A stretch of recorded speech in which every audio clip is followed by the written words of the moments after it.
हम लोग पढ़े थे तो वर्ल्ड वॉर सेकेंड की तरफ लीड कर चुका था हिटलर।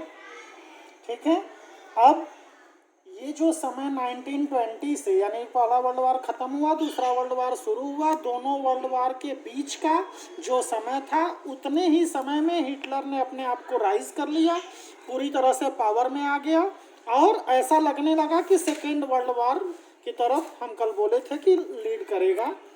तो उसके बीच का जो समय था, किस तरह से अपने आप को राइज करने के लिए हिटलर को ये जरूरी था कि नहीं, पहले कंट्री को वो कैसे लेके चला, तो हम इसके बारे में एक क्वेश्चन बनेगा इस चैप्टर से और उसके राइज के समय का भी ये एक पार्ट है, एक हिस्सा है।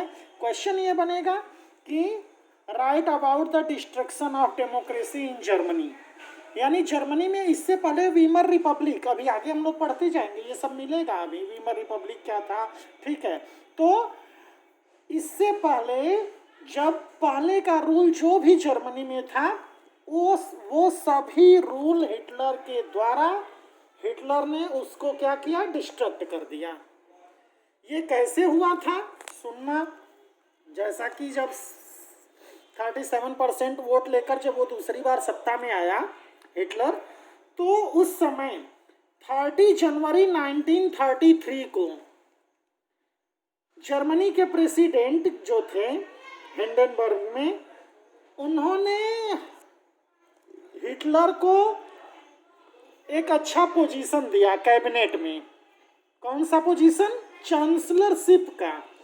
ठीक है, हिटलर 30 जनवरी 1933 को चांसलर बन गया। कहाँ, ये कैबिनेट का सबसे हाईएस्ट पोस्ट होता है, वो इसको मिल गया। अब इसके बाद वो पूरा पावर में आ गया।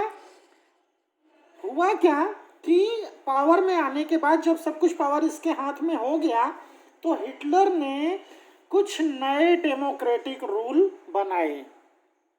ये कैसे संभव हो सका, इसलिए हो सका क्योंकि अचानक ही एक दिन हुआ क्या कि जर्मनी के पार्लियामेंट में आग लग गई, मिस्टीरियस फायर। कैसे ये आग लगी नहीं पता। अब देखो ये पॉलिटिक्स होता है, क्या हो सकता है ये पॉलिटिकल कोई एजेंडा रहा हो लगाने का, या फिर जैसे भी वहाँ के पार्लियामेंट में आग लग गई। आग लगने का रिजल्ट क्या निकला कि वहाँ के पार्लियामेंट में जो भी चीज़ें गवर्नमेंट से जुड़ी हुई जितने भी दस्तावेज थे सब कुछ जल गया, कुछ नहीं बचा। और जर्मन पार्लियामेंट में आग लगने के बाद फिर जनवरी का ये महीना था जब वो बना था चांसलर, उसके बाद फरवरी में 28 को ये घटना घटी थी। ठीक है, अब इसके बाद जो ये 28 फेब को फायर ब्रोक आउट हुआ वहाँ के कैबिनेट में, मतलब वहाँ के पार्लियामेंट में, इसके बाद हिटलर वहाँ के पूरे डेमोक्रेसी को डिस्ट्रक्ट कर दिया। क्या किया उसने, जैसे कि लोगों का सिविक राइट जो होता है, वो स्पीच जो लोगों को फ्रीडम देने की थी, ये प्रेस के ऊपर भी कंट्रोल, असेंबली बुलाना उसके लिए भी कंट्रोल कर दिया। यानी सारी चीज़ें एक तरह से जो लोगों का अधिकार, जो राइट्स होते हैं, उसको वो पहले क्या किया, रोक दिया।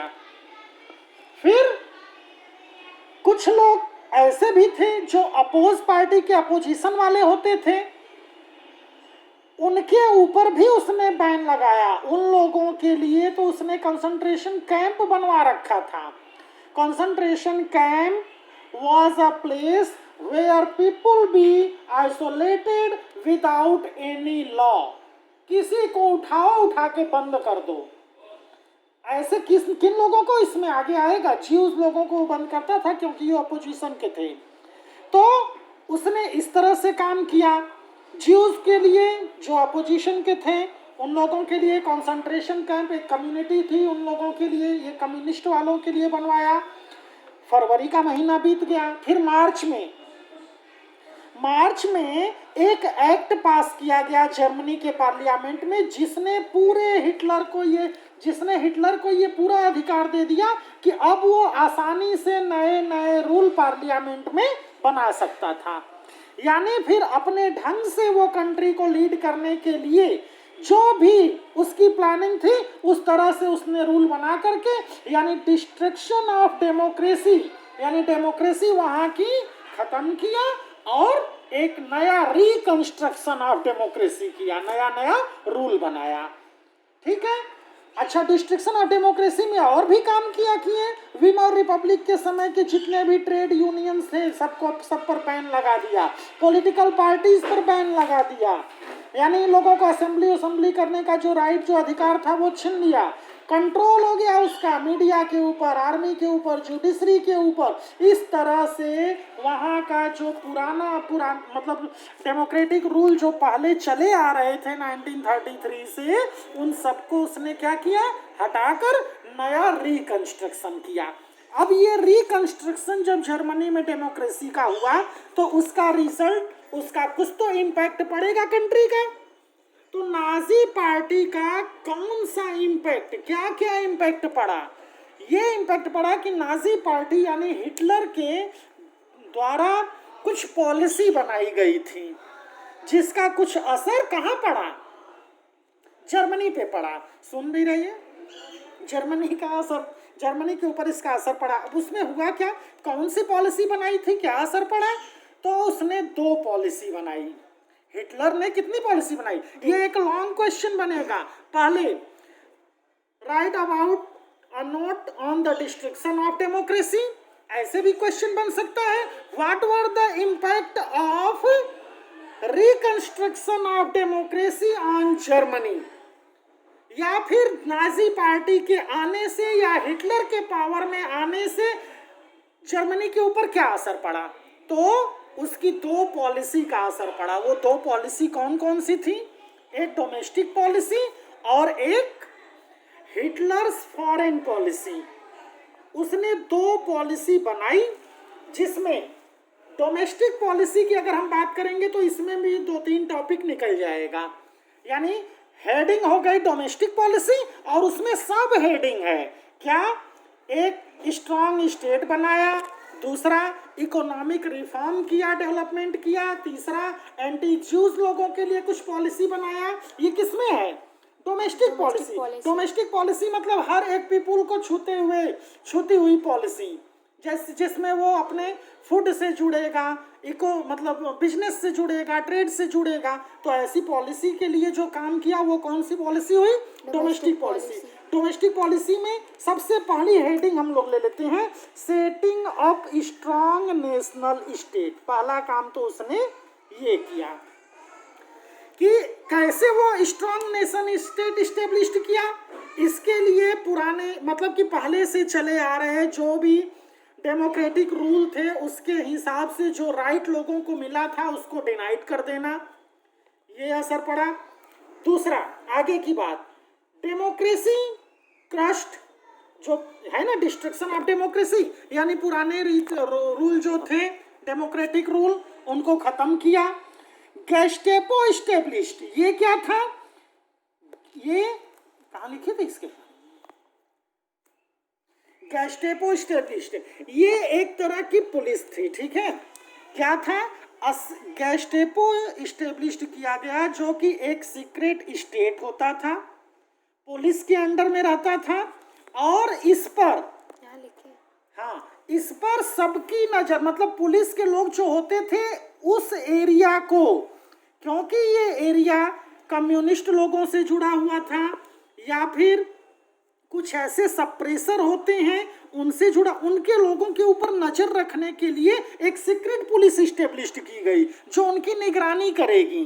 और जितना भी इंफॉर्मेशन जो कंट्री के अपोज जा रहा हो उन लोगों के तरफ से, वो वहां से सारा इंफॉर्मेशन गवर्नमेंट को देगी।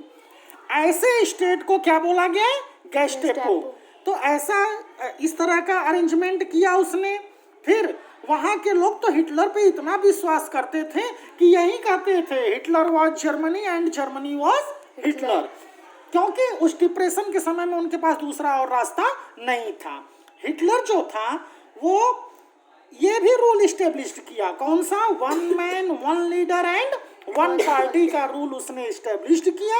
और साथ में ही उसकी डोमेस्टिकल पॉलिसी में ये भी था कि उसने रेडियो, प्रेस, के ऊपर कंट्रोलिंग सिस्टम लगाया, एजुकेशन रीप्लान यानी पहले से जो एजुकेशन चल रहा था उसमें बहुत कुछ बदलाव किया, इकोनॉमिक रिफॉर्म किया, ये भी डोमेस्टिकल पॉलिसी थी। जैसे इसमें क्या किया उसने, तो नए नए जॉब क्रिएट करना, इसके साथ ही जो जांच एजेंसियां होती हैं उनको एक्सपेंड करना, एग्रीकल्चरल फॉर्म सेटअप किया, फैक्ट्री वगैरह सेटअप करवाया। इतना ही नहीं, अनएम्प्लॉयर लोगों के लिए कुछ मनी मतलब फंड के द्वारा उन लोगों को दिया भी गया ताकि वो अपना नया छोटा मोटा जो भी ट्रेड स्टार्ट करना चाहते हैं कर सकते हैं। ये उसकी पॉलिसी थी। ये सब पॉलिसी जो है वो किसकी है, नाजी पार्टी हिटलर की है, और जिसका असर कहाँ पड़ रहा है, जर्मनी पे। और उसने क्या किया, एंटी ज्यूज पॉलिसी बनाया। ज्यूज जो थे इनको ये हमेशा से माना जा रहा था कि अगर फर्स्ट वर्ल्ड वॉर में जर्मनी की हार हुई तो नाजी पार्टी वाले इसका पूरा दोष किस पर दे रहे थे, ज्यूज को। इसलिए नाजी के लोग ज्यूज लोगों को डिसलाइक करते थे। रिजल्ट क्या निकला कि उसने इन लोगों के लिए जो देश के हित की बात नहीं करते थे उन्हीं लोगों के लिए उसने कंसंट्रेशन कैंप बनवा रखा था, जहां उन लोगों को विदाउट एनी लॉक आइसोलेट कर दिया जाता था।